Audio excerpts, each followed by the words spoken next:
আজকের বানাবো ইডলি রুপি ডিম। ভাবছো তো ইডলি ডিম কি সব বলছি? ভিডিওটা দেখো তাহলেই বুঝতে পারবে। প্রথমে একটা পাত্রে জল গরম হতে বসিয়ে দেবো। এছাড়া ছোট ছোট বাটি নিয়ে নেবো, তেল ব্রাশ করে ওতে ডিম নিয়ে নেবো। এবার সেগুলোকে ভাপা হতে দেবো। এই ফাঁকে আমি মশলাগুলো তৈরি করে নেবো। এখানে টমেটো, পেঁয়াজ, রসুন, আদা, জিরা সমস্ত বেটে নিয়েছি।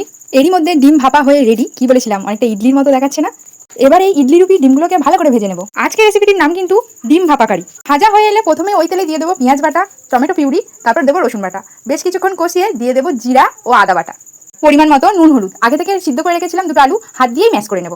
মশলা কষানোর এক পর্যায়ে ম্যাশ করে রাখা আলুগুলো দিয়ে দেবো। দিয়ে আবারও বেশ কিছুক্ষণ কষিয়ে নেব। দিয়ে দেবো জল। আচ্ছা, তোমরা ভিডিও দেখছো কিন্তু সাবস্ক্রাইব কেন করছো না, আর কমেন্টে কেন বলছো না যে কোন রেসিপি তোমরা আবার দেখতে চাও? জল ফুটে এলে দিয়ে দেবো ডিমগুলো আর দেবো চেরা কাঁচা লঙ্কা। নামানোর আগে দেবো বেটে রাখা গোটা গরম মশলা। আজকের প্রশ্ন, ভিডিওতে কোন মশলা দিয়েছি অথচ তার নাম বলিনি? নামিয়ে নিয়ে ওপর থেকে ধনেপাতা ছড়িয়ে দিলে আমাদের ডিম ভাপাকারি রেডি। আমি এখানে ডিম ভেঙে দেখাচ্ছি, দেখো কুসুম কিন্তু একই জায়গায় আছে আর ডিমের সাদা অংশটা শক্ত হয়ে ইডলির মতো হয়ে গেছে। তো কেমন লাগলো রেসিপি অবশ্যই জানিও, আর লাইক করতে কিন্তু একদম ভুলো না।